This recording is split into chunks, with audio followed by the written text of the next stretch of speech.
Another big game and another bad, trash, and disgusting combined 11 I gotta go through again.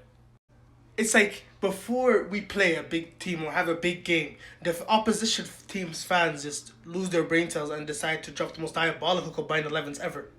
First, there was this guy that I mean back in January had like seven Newcastle players in their combined 11. Then it was Yassin before the Carabao Cup final, had another seven Chelsea players in there. And now, Naeem United. I mean, this guy, I do not take him seriously at all. All he does is try to bait people into interacting or just glaze other teams. He's doing well. I'm pretty certain. Like I don't have no hate against him. He's doing very well. But man, what a bad combined 11. Now for me, this one, two, three, four, five, the back five having three United players is doing my head in. For people that actually believe that this should be the combined 11, Onana does not get near there. Okay, he does not get near there. This is Manchester United this season. 39 goals scored, 39 goals conceded.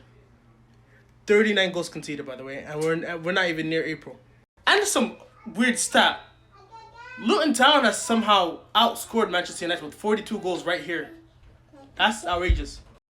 39 in the Premier League and 15 in the Champions League, which I'm pretty certain is the most in Man United history ever.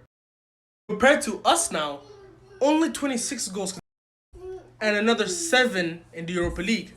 Now, if you do the math, Manchester United have only conceded 54 goals this season, just in the Premier League and in the Champions League.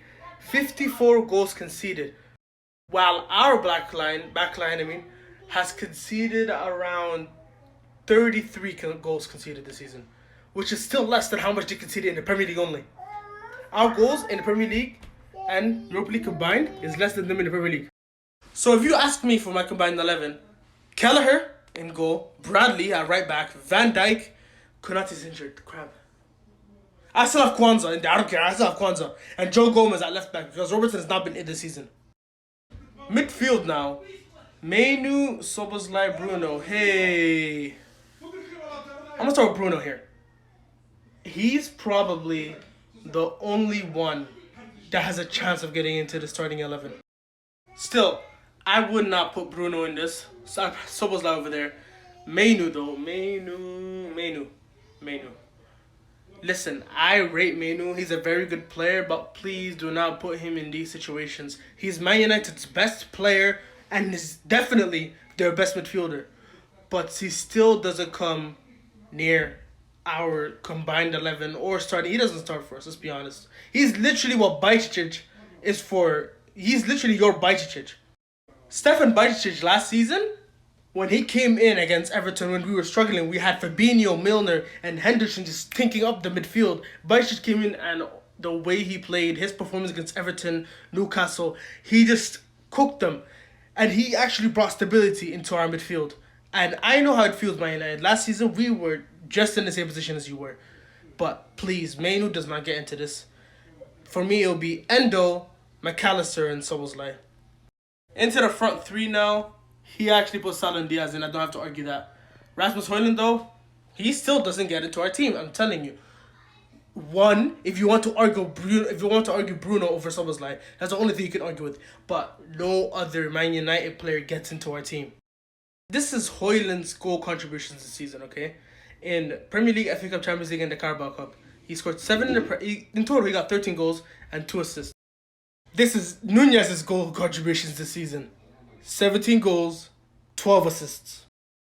This is Cody Gakpo's goal contributions this season. 13 goals, 5 assists.